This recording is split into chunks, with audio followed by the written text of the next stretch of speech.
Di sebuah kota yang tumbuh di antara sungai, doa, keringat pekerja, dan mimpi anak-anak sekolah, ada sebuah pagi yang tidak biasa. Minggu 31 Mei 2026.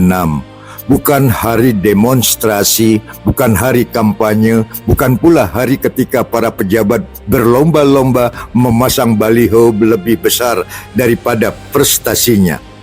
Hari itu hanyalah hari memasak, ya, memasak.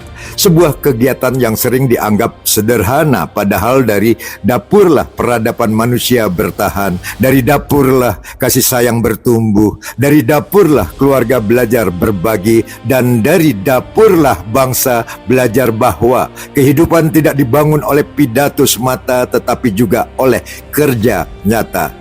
Di ruang yang hangat di Hotel Bumi Senyur, orang-orang datang, ada ibu rumah tangga, ada mahasiswi, ada guru, ada pegawai, ada pelaku UMKM, ada anak muda yang baru belajar cara membedakan garam dan gula. Ada pula bapak-bapak selama ini mengira kompor hanya benda dekorasi dapur. Mereka berkumpul bukan karena hadiah, bukan karena amplop, bukan karena janji politik, tetapi karena ingin belajar. Disitulah gagasan sederhana menjadi besar. Dalam pemikiran Haji Muhammad Yos Sutomo, usaha perhotelan bukan sekadar menjual kamar, bukan sekadar menjual menu, bukan sekadar menghitung keuntungan, tetapi menjadi ruang pendidikan masyarakat. Hotel bukan benteng eksklusif yang hanya boleh dimasuki kalangan tertentu. Hotel adalah rumah besar yang membuka pintu bagi siapa saja yang ingin bertumbuh. Maka lahirlah cooking class, bukan sekali, melainkan dirancang menjadi agenda rutin. Sebuah sekolah tanpa seragam, sebuah kampus tanpa ujian nasional, sebuah laboratorium kehidupan yang mengajarkan keterampilan nyata. Wahai bangsa yang besar, kadang kita terlalu sibuk membicarakan teori pembangunan. Kita rapat dari pagi sampai malam. Kita seminar dari hotel ke hotel. Kita berdiskusi tentang kemajuan, tetapi lupa mengajarkan keterampilan yang bisa langsung dipraktekkan. Padahal satu keterampilan lebih berharga daripada 1000 keluhan. Satu kemampuan lebih kuat daripada 1000 alasan. Anak muda hari ini sering dituduh malas, sering dituduh manja, sering dituduh tidak tahan banting. Tetapi pernahkah kita bertanya, sudahkah kita membuka ruang bagi mereka untuk belajar? Sudahkah kita membuka pintu kesempatan? Sudahkah kita mengajarkan keterampilan yang bisa menjadi bekal hidup? Jangan-jangan kita terlalu pandai mengkritik, tetapi terlalu pelit membimbing. Cooking class itu sederhana. Mengiris bawang, menakar bumbu, mengatur api, menghias sajian. Namun di balik kesederhanaan itu tersimpan filsafat kehidupan. Bawang mengajarkan ketabahan, kadang membuat mata pedih tetapi tetap dibutuhkan. Cabai mengajarkan keberanian, pedasnya tidak untuk menyiksa melainkan memberi karakter. Garam mengajarkan kerendahan hati, tidak pernah tampil mencolok tetapi tanpanya semua terasa hambar. Dan gula mengajarkan kelembutan, bahwa hidup tidak harus selalu keras. Dalam agama pun demikian. Tuhan tidak hanya mengajarkan manusia untuk beribadah, tetapi juga bekerja. Tidak hanya berdoa, tetapi juga berkarya. Tidak hanya memohon rejeki, tetapi juga menjemputnya. Bukankah tangan yang bekerja adalah bagian dari ikhtiar? Bukankah ilmu yang dibagikan adalah bentuk sedekah? Bukankah keterampilan yang diajarkan adalah amal jariah? Maka kelas memasak itu sesungguhnya bukan sekadar belajar membuat makanan. Ia adalah pelajaran tentang kemandirian, tentang kreativitas, tentang produktivitas, tentang keberanian untuk membuka peluang usaha, tentang kemampuan mengubah bahan sederhana menjadi sesuatu yang bernilai. Lihatlah negeri ini, tanahnya subur, lautnya luas, hutannya kaya, budayanya berlimpah. Tetapi mengapa masih banyak orang yang merasa tidak memiliki masa depan? Karena kekayaan alam tidak otomatis menjadi kesejahteraan. Diperlukan ilmu, diperlukan keterampilan, diperlukan kemauan belajar. Disinilah pendidikan sejati bekerja, bukan hanya di ruang kelas, bukan hanya di universitas, tetapi di mana saja ilmu dibagikan, di pasar, di bengkel, di kebun, di dapur, di hotel, di kehidupan sehari-hari. Negara membutuhkan sarjana tentu, tetapi negara juga membutuhkan orang-orang terampil, koki, barista, pengusaha kuliner, perajin, petani modern, pelaku UMKM, teknisi, dan berbagai profesi lainnya, karena kemajuan bangsa tidak dibangun oleh satu profesi saja, melainkan oleh kolaborasi semuanya. Kadang masyarakat kita masih terjebak gengsi. Kalau anak menjadi dokter bangga, kalau menjadi insinyur bangga, kalau menjadi pejabat bangga, tetapi kalau menjadi juru masak, sebagian masih memandang sebelah mata. Padahal berapa banyak orang hebat yang setiap hari bergantung pada masakan orang lain. Coba bayangkan, seorang menteri lapar, seorang gubernur lapar, seorang direktur lapar, seorang profesor lapar, semua tetap membutuhkan makanan. Dan makanan tidak turun dari langit dalam kotak siap saji, ada tangan-tangan terampil yang mengolahnya. Maka menghormati profesi adalah bagian dari menghormati kemanusiaan. Tidak ada pekerjaan halal yang rendah. Yang rendah adalah malas belajar, malas bekerja, dan gemar meremehkan orang lain.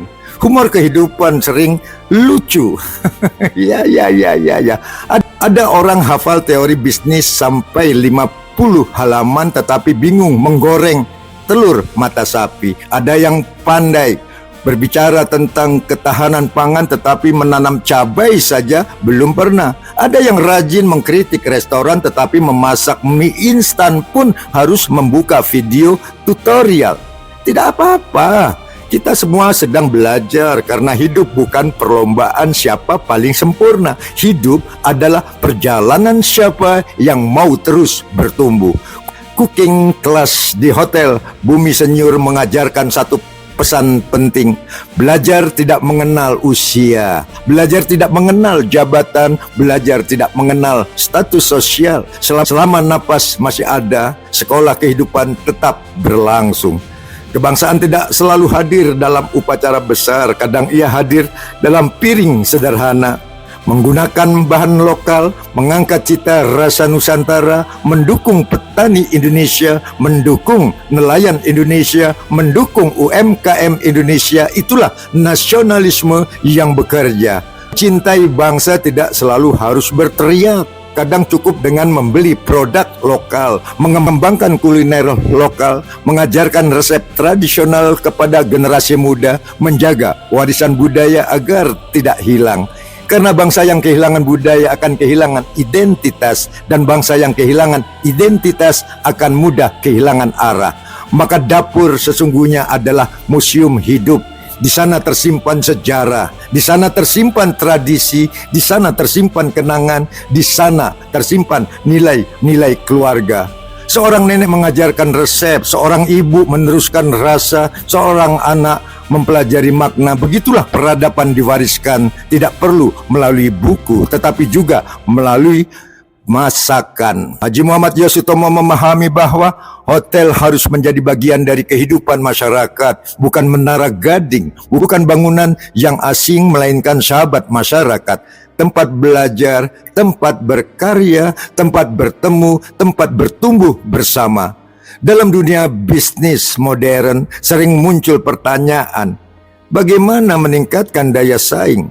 Bagaimana meningkatkan okupansi? Bagaimana menarik pelanggan? Jawabannya bukan selalu diskon, bukan selalu promosi, bukan selalu iklan, tetapi menciptakan manfaat, karena manfaat akan melahirkan kepercayaan. Kepercayaan akan melahirkan loyalitas, dan loyalitas akan melahirkan keberlanjutan. Itulah strategi yang berakar pada nilai kemanusiaan. Bisnis yang bertumbuh bersama masyarakat bukan bertumbuh di atas penderitaan masyarakat. Kritik sosial hari ini sering menyoroti kesenjangan. Ada yang kaya, ada yang miskin, ada yang maju, ada yang tertinggal, tetapi mengeluh saja tidak menyelesaikan masalah. Yang dibutuhkan adalah membuka akses pembelajaran, membuka ruang keterampilan, membuka peluang usaha. Karena kemiskinan tidak selalu dapat diatasi oleh bantuan. Kadang ia membutuhkan pengetahuan, membutuhkan keterampilan, membutuhkan keberanian memulai. Seorang peserta cooking class mungkin datang tanpa rencana tetapi pulang membawa inspirasi. Hari ini belajar memasak, besok mencoba usaha kecil, lusa membuka lapangan pekerjaan, dan suatu hari menjadi pengusaha sukses seperti Haji Muhammad Yos Sutomo. Siapa yang tahu, sejarah sering dimulai dari langkah-langkah sederhana.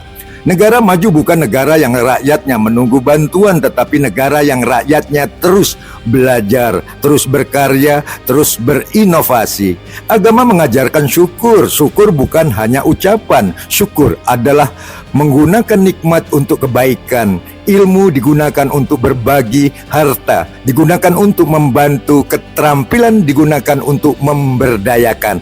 Maka setiap ilmu yang diajarkan sesungguhnya adalah cahaya, dan setiap cahaya akan mengurangi kegelapan. Hari itu di Hotel Bumi Senyur, aroma rempah-rempah bercampur dengan semangat belajar, tawa peserta bercampur dengan suara peralatan dapur, kesalahan-kesalahan kecil menjadi bahan tertawaan yang sehat, dan keberhasilan-keberhasilan kecil menjadi sumber kebanggaan.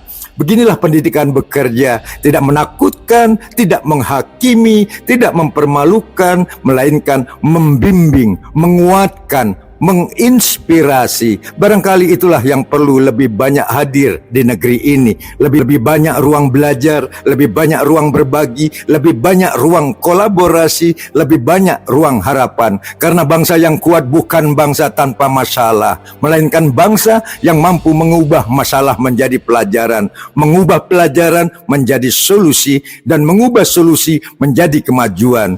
Hari akan berganti, tahun akan berlalu, generasi akan datang dan pergi, namun catatan sejarah akan tetap mengingat bahwa pernah ada sebuah gagasan sederhana, cooking class untuk umum di Hotel Bumi Senyur, yang bukan sekadar kegiatan memasak, melainkan gerakan pembelajaran masyarakat, gerakan pemberdayaan, gerakan optimisme, gerakan kemanusiaan. Dan ketika kelak anak-anak bangsa bertanya, bagaimana sebuah hotel dapat memberi manfaat bagi masyarakat?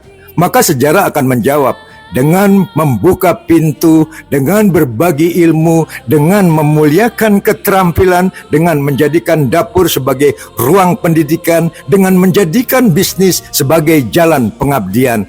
Karena sesungguhnya api kompor yang menyala bukan hanya mematangkan makanan, tetapi juga mematangkan harapan. Pisau yang mengiris bahan bukan hanya membentuk sajian, tetapi juga membentuk keterampilan. Dan meja belajar di dapur bukan hanya tempat meracik resep, melainkan tempat meracik masa depan. Maka teruslah belajar, teruslah berbagi, teruslah berkarya, teruslah menyalakan cahaya. Sebab bangsa besar tidak dibangun dalam sehari, ia dibangun oleh jutaan tangan yang bekerja dengan ikhlas, oleh jutaan pikiran yang mau belajar, dan oleh jutaan hati yang percaya bahwa ilmu sekecil apapun jika dibagikan dengan tulus akan menjadi manfaat bagi sesama manusia. Minggu 31 Mei 2026, sebuah kelas memasak, sebuah gagasan, sebuah sejarah, dan sebuah pengingat bahwa kemajuan bangsa sering lahir bukan dari hal-hal gemerlap, melainkan dari tindakan sederhana yang dilakukan dengan konsisten demi kemaslahatan bersama. Salam dapur, salam karya, salam Indonesia dari Haji Muhammad Yosutomo sebagai pendiri Hotel Bumi Senyur, Samarinda, Kalimantan Timur.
kecil menuju cahaya, menyimpan mimpi di dada langit, menjadi harapan bangsa.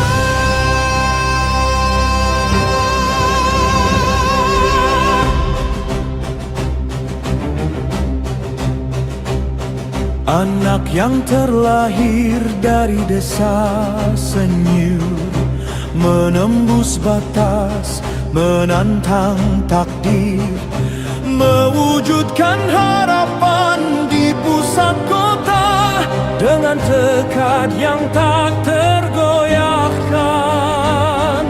Semangat baja dalam jiwa, kerja keras tak mengenal lelah, langkah pasti penuh keyakinan, kejujuran jadi pijakan.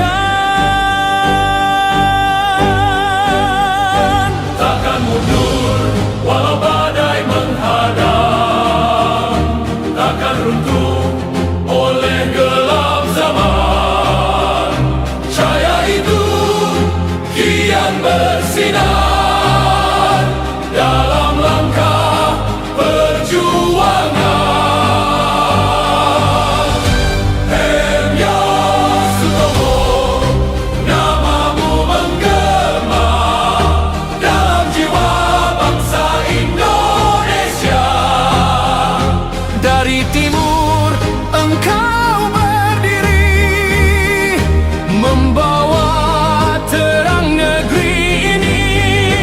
Yosudarso, Bung Tomo, menyatu dalam semangatmu, pejuang bangsa, pelita negeri, abadi dalam sejarah suci.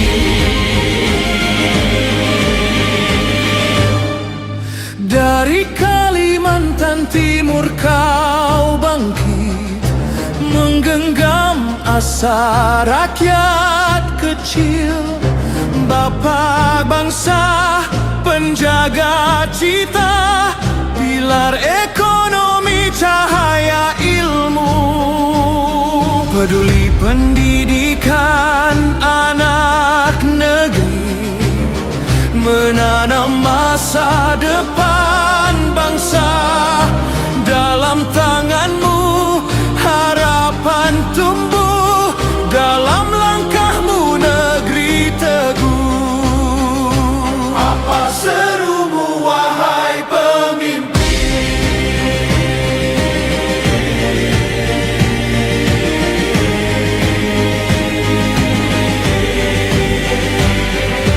Aku bangsa Indonesia, aku Pancasila.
kasih.